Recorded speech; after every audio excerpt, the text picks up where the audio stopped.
Hello दोस्तों, आपका स्वागत है त्रिशक्ति एकेडमी में। और आज हम डिस्कस करेंगे एसएससी जेई 2022 के बारे में। ऑफिशियल नोटिफिकेशन की कंप्लीट डिटेल्स के बारे में डिस्कस करेंगे friends. For mechanical engineering, civil engineering और इलेक्ट्रिकल इंजीनियरिंग के लिए यहाँ पर वैकेंसीज़ आई हैं स्टूडेंट। 2 साल में यहाँ पर वैकेंसीज़ आई हैं, जिसमें आज हम जानेंगे क्या क्या क्राइटेरिया है फॉर्म भरने का, इंपॉर्टेंट डेट्स, एजुकेशन की क्वालिफिकेशन, एज रिलैक्सेशन, एक्सपीरियंस किस किस वैकेंसीज़ में मांगा गया है, एज लिमिट, कौन कौन अप्लाई कर सकता है, सैलरी और कितनी वैकेंसीज़ यहाँ पर इसमें रहने वाली हैं एसएससी जेई 2022 के जो कंप्लीट नोटिफिकेशन है उसके बारे में फ्रेंड्स आज हम डिस्कस करने वाले हैं। तो स्टूडेंट, सबसे पहले आप एसएससी जेई की जो वेबसाइट है, जो एसएससी की वेबसाइट है ssc.nic.in पर जाकर आप जो है ये डाउनलोड कर सकते हैं नोटिफिकेशन, और इसको हम आपको अपने टेलीग्राम चैनल पर भी ये इन्फॉर्मेशन आपको अवेलेबल करवा दी जाएगी। तो चलिए फ्रेंड्स, हम देखते हैं जो नोटिफिकेशन है उसके बारे में हम डिटेल में डिस्कस करते हैं। चलिए डिस्कस करते हैं। तो फ्रेंड्स, यहाँ पर देखिए नोटिस आपके सामने यहाँ पर है जो 12/8/2022 को अपलोड किया गया है वेबसाइट पर ssc.nic.in पर। स्टूडेंट, यहाँ पर आप देखिए जो नोटिस है उसमें junior engineer civil electrical and quantity surveying and contract examination 2022 के बारे में डिस्कस किया गया है। यहाँ पर जो है डेट ऑफ जो सबमिशन ऑफ ऑनलाइन एप्लीकेशन है वो 12 तारीख से 9 तारीख यहाँ पर 2/9/2022 तक है, यानी 12/8/2022 से यानी 12 अगस्त 2022 से 2 सितंबर 2022 तक फॉर्म भरे जाएंगे। Last date and time for receipt of online application, जो लास्ट डेट है वो 2 तारीख है सितंबर की। Last date and time for generation of offline challan जो वो 2 तारीख ही रहेगी। Last date and time for making online fee payment वो 3 तारीख रहेगी। और स्टूडेंट, यहाँ पर आप देखिए जो लास्ट डेट है वो 3 तारीख रहेगी इसकी पेमेंट थ्रू चलान। और यहाँ पर आप देख सकते हैं जो आपका पूरा कंप्यूटर बेस्ड एग्जामिनेशन होगा वो नवंबर में होगा। उसकी डेट जो है एसएससी रिलीज़ करेगा यहाँ पर, तो नवंबर में एग्ज़ाम होना है, ये आपको पता चल गया है। और यहाँ पर स्टूडेंट, यहाँ पर जो है डिटेल ऑफ पोस्ट है, तो जो सबसे पहले पोस्ट है वो बीआरओ में है, बॉर्डर रोड ऑर्गेनाइजेशन, जो junior engineer civil, junior engineer electrical और मैकेनिकल की पोस्ट है। सीबीडब्ल्यूडी में सिर्फ सिविल और इलेक्ट्रिकल की पोस्ट है, मैकेनिकल की पोस्ट नहीं है यहाँ पर। CWPR यानी central water and power research station में सिविल, मैकेनिकल, इलेक्ट्रिकल तीनों की हैं। फिर सेंट्रल वाटर कमीशन में सिविल, मैकेनिकल की हैं। डायरेक्टरेट ऑफ क्वालिटी एश्योरेंस में मैकेनिकल की और इलेक्ट्रिकल की हैं। फरक्का बैराज प्रोजेक्ट में सिविल, इलेक्ट्रिकल, मैकेनिकल तीनों की हैं। MES में सिविल, मैकेनिकल, इलेक्ट्रिकल तीनों की हैं। NTRO में भी सिविल, इलेक्ट्रिकल, मैकेनिकल तीनों की हैं। Ministry of ports, shipping and waterways, Andaman Lakshadweep harbour work में भी सिविल, इलेक्ट्रिकल और मैकेनिकल की हैं पोस्ट। अब वैकेंसीज़ को आप देख सकते हैं स्टूडेंट, यहाँ पर जो है वैकेंसीज़ अभी बताई नहीं है कि कितनी वैकेंसीज़ रिलीज़ होने वाली हैं। Vacancies will be determine in due course. Updated vacancy position will be uploaded on the website of the commission, यानी जो कमीशन की जो वेबसाइट है आप ssc.nic.in पर जाएंगे, कैंडिडेट कॉर्नर पे जाएंगे और टेंटेटिव वैकेंसी में जो आप क्लिक करेंगे तो वहाँ पर कुछ समय बाद जो एसएससी है वहाँ पर जो है वैकेंसीज़ की इन्फॉर्मेशन भी अपलोड करेगा। पर इस नोटिफिकेशन में वैकेंसीज़ की जो नंबर्स हैं वो यहाँ पर नहीं बताए गए हैं। और ये रिजर्वेशन है, और इस रिजर्वेशन के बारे में स्टूडेंट यहाँ पर बताया गया है, तो ये आप अपने अपने अनुसार जो रिजर्वेशन है वो देख सकते हैं, किन किन कैटेगरीज़ को रिजर्वेशन मिलेगा ये आप देख सकते हैं। और बीआरओ की पोस्ट के लिए ये ध्यान रखिएगा, जो बीआरओ की पोस्ट है उसके लिए केवल मेल कैंडिडेट ही जो है वो एप्लीकेबल हैं। और ये आपके लिए नेशनलिटी जो होनी चाहिए कैंडिडेट, इंडिया का सिटीज़न हो या नेपाल का, भूटान का, तिब्बतियन रिफ्यूजीज़ हो बिफोर 1 जनवरी 1962 से पहले, and with the intention of permanently settling in India, a person of Indian origin who has migrated from Pakistan. ये सारी इन्फॉर्मेशन आप देख सकते हैं। और यहाँ पर देखिए, अब यहाँ पर सबसे जो एज लिमिट है वो 1/1/2022 से तक आपकी देखी जाएगी, 1/1/2022 तक। तो यहाँ पर मिनिमम जो एज है वो जूनियर इंजीनियर के लिए कुछ भी नहीं है। यहाँ पर मैक्सिमम एज की तो लिमिटेशन है, पर मिनिमम एज की लिमिटेशन नहीं है कि इतने से इतने वर्ष तक ही फॉर्म भर सकते हैं स्टूडेंट कोई भी जिनका डिप्लोमा या डिग्री हो। तो कुछ कुछ पोस्ट के लिए डिप्लोमा है, किस किस पोस्ट के लिए डिप्लोमा और डिग्री दोनों एप्लीकेबल हैं। कुछ कुछ पोस्ट के लिए डिप्लोमा प्लस एक्सपीरियंस भी है। तो ये सारी इन्फॉर्मेशन इसमें आपको बताएंगे। जैसे BRO में 30 साल है उम्र, CPWD में 32 साल है, बाकी में CWPR में 30 है, और यहाँ पर 32 है। Central water commission maximum age है, मिनिमम सबकी 30, ज़्यादातर 30 ही है उम्र। और जो रिलैक्सेशन है उम्र में वो SC ST को 5 साल का दिया जाएगा, OBC को 3 साल का। PWD जो आपका अनरिजर्व्ड है वो आपका 10 साल का है। PWD OBC जो आपका है वो 13 साल का है। PWD SC ST वो 15 साल का है। एक्स सर्विसमैन के लिए भी यहाँ पर आरक्षण है, ये ध्यान रखिएगा। Date of birth filled by the candidate in the online application form and the same recorded in the secondary examination certificate will be accepted by the commission for determining the age and no subsequent request for change will be reconsidered or granted। यानी जो आपकी date of birth है जो आपके documents में होगी वही आप जो है आयोग की जो वेबसाइट है उस पर फिल करेंगे, ये इम्पॉर्टेंट है। और यहाँ पर ये तो आप पढ़ लेंगे, एक्स सर्विसमैन के लिए है। और फिर ये आप देखिए क्या क्या क्वालिफिकेशन है, सबसे इंपॉर्टेंट है क्वालिफिकेशन क्या है। 2/9/2022 तक आपकी क्वालिफिकेशन देखी जाएंगी, ये चीज़ आपकी कंप्लीट हो जानी चाहिए 2/9/2022 तक। अगर आप जूनियर इंजीनियर सिविल में BRO जो BRO के लिए है, अगर आप उसमें देखेंगे तो उसके लिए डिग्री होनी चाहिए सिविल इंजीनियरिंग की, या 3 साल का डिप्लोमा होना चाहिए। इसमें एक और शर्त जोड़ दी है कि आपके पास 2 साल का वर्किंग एक्सपीरियंस भी होना चाहिए।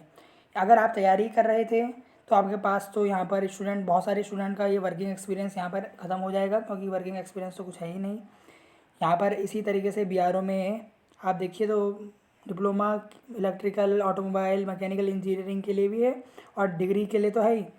पर यहाँ पर आप देखिए 2 साल का डिप्लोमा के लिए क्या मांग रहे हैं, 2 साल का डिप्लोमा के लिए इसमें एक्सपीरियंस भी मांग रहे हैं इस पोस्ट में भी। तो अभी तक जो 2 पोस्ट है उसमें डिप्लोमा प्लस एक्सपीरियंस है, प्लस डिग्री, अगर डिग्री है तो या वो है। CPWD जो है सिविल के लिए और इलेक्ट्रिकल के लिए, तो यहाँ पर स्टूडेंट यहाँ पर डिप्लोमा होना चाहिए, डिप्लोमा है इसके लिए।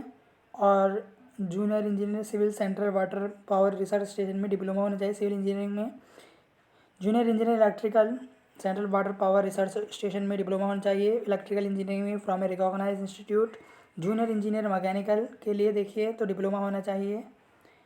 जूनियर इंजीनियरिंग ये सब आप देख सकते हैं, ज़्यादातर डिग्री और डिप्लोमा इसमें दोनों की है। देखिए junior engineer central water commission में जो है आपका सिविल और मैकेनिकल के लिए, तो ये डिग्री या डिप्लोमा कुछ भी हो सकता है, दोनों अप्लाई कर सकते हैं। जूनियर इंजीनियर यहाँ पर directorate of quality assurance naval के लिए भी स्टूडेंट 2 साल का यहाँ पर क्या मांग रखा है, एक्सपीरियंस मांग रखा है, ये देखिएगा। और यहाँ पर जूनियर इंजीनियर इलेक्ट्रिकल में भी यहाँ पर 2 साल का एक्सपीरियंस मांग रहा है। डिग्री के लिए कोई एक्सपीरियंस नहीं मांग रहा, पर जो डिप्लोमा है उसके लिए 2 साल का एक्सपीरियंस यहाँ पर पोस्ट में मांग रहा है SSC। आप देखिए जूनियर इंजीनियरिंग फरक्का बैराज जो प्रोजेक्ट है उसके लिए डिप्लोमा ही यहाँ पर मांगा गया है तीनों से, यहाँ पर डिग्री के लिए नहीं है पोस्ट। और जूनियर इंजीनियरिंग सिविल MES के लिए देखिए इसके लिए भी एक्सपीरियंस मांगा गया है, इसके लिए मैकेनिकल के लिए भी एक्सपीरियंस मांगा गया है MES में। जूनियर इंजीनियर सिविल NTRO में आप देखिए diploma in civil engineering from a recognised university institution, ये देखिए NTRO में डिप्लोमा मांगा गया है तीनों से, मैकेनिकल, सिविल और इलेक्ट्रिकल से। और junior engineering ministry of port, shipping and waterways में भी डिप्लोमा मांगा गया है, ये देखिएगा, ये इंपॉर्टेंट इन्फॉर्मेशन है, ये इंपॉर्टेंट इन्फॉर्मेशन है। अब आप यहाँ पर जो है किस how to apply and application fee, how to apply and application fee कैसे अप्लाई करना है, और ये आपको यहाँ पर बताया गया है कि किस तरीके से आपको अप्लाई करना है, वो आप देख सकते हैं। और यहाँ पर एक फॉर्म में भी बताया गया है, वो मैं आपको बताता हूँ आगे किस तरीके से यहाँ पे बताया गया है। और जो एग्ज़ाम का पैटर्न रहेगा उसमें आपके पेपर जो 1 होगा, आपका जो प्री होता है उसमें आपकी general awareness, intelligence, reasoning 2 part आते हैं 50-50 नंबर, और 100 नंबर का पूरा टेक्निकल रहता है 2 घंटे। अच्छा, और जो स्टूडेंट, वैसे तो 2 घंटे का एग्ज़ाम है, पर जो स्टूडेंट अगर कुछ जैसे पैरा 10.1 और 10.2 में कुछ एबिलिटीज़ दी गई हैं वो अगर एलिजिबल हैं तो 2 घंटे 40 मिनट तक दे सकते हैं पेपर। और यहाँ पर देखिए जो पेपर है आपका उसमें आपकी नेगेटिव मार्किंग 0.25 नेगेटिव मार्किंग होगी। जो आपका पेपर 1 होगा वो मल्टीपल चॉइस क्वेश्चन होगा, और बोथ सेट जो होगा वो इंग्लिश और हिंदी दोनों में होगा। तो इंग्लिश और हिंदी दोनों में होगा, कैंडिडेट को कोई भी slide rule, calculator, logarithm table, steam table के ले जाने की जरूरत नहीं है, वो केवल पेपर 2 के लिए ही अलाउड है, वो पेपर 1 के लिए अलाउड नहीं है। For paper 2 only they are not allowed to use such aids for paper 1, ये पेपर 1 के लिए अलाउड नहीं है।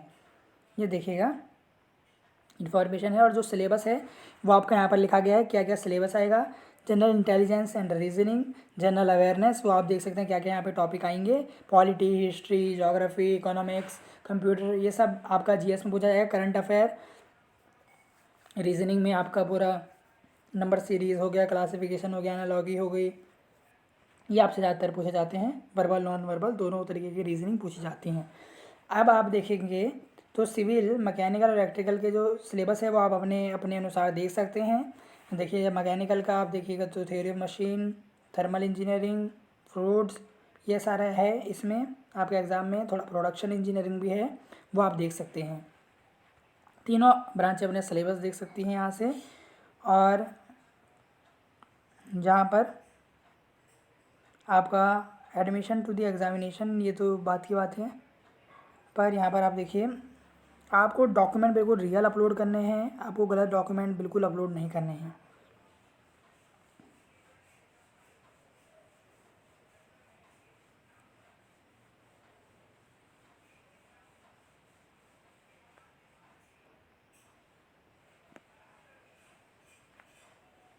अब आप यहाँ पर देखिए, हम आगे देखते हैं कि फॉर्म को कैसे कैसे आपको फिल करना है, उसके बारे में डिस्कस कर लेते हैं।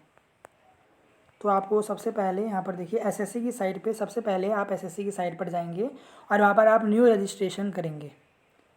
आप न्यू रजिस्ट्रेशन वहाँ पर करेंगे इस तरीके से। यहाँ पर आपके पास आधार है, आधार नंबर डालेंगे, अपने टाइप ऑफ आईडी आप बताएंगे, उसमें आप अपना नेम वगैरह सारी इन्फॉर्मेशन भरेंगे, अपने आप को रजिस्टर करेंगे, अपना रोल नंबर जो है एग्ज़ामिनेशन का, बोर्ड का, वो भरेंगे या आप भरेंगे। और फिर आप यहाँ पर जो है email ID, verifying email ID, ये सब आप भरेंगे, ये इन्फॉर्मेशन है। और यहाँ पर आप देखिए इस तरीके से आप फॉर्म भरेंगे, ये वाला जो फॉर्म है डिक्लेरेशन, इसको पहले आप अपना रजिस्टर करेंगे। फिर आप जो है अपना जो जेई है या जूनियर इंजीनियरिंग का, इस तरीके से आपका फॉर्म होगा जब आप रजिस्टर कर लेंगे। फिर आप जब लॉगिन करेंगे एसएससी जेई के लिए तो इस तरीके से आपको सभी इन्फॉर्मेशन देखिए फिल करनी है। अपनी जो आपको प्रेफरेंस रखनी है एग्ज़ाम सेंटर की, वो आपको फिल करनी है। ये हो गया इम्पोर्टेंट, ये आपका इम्पोर्टेंट है। इस तरीके से आप अपना फ़ोटो और अपना साइन अपलोड करेंगे।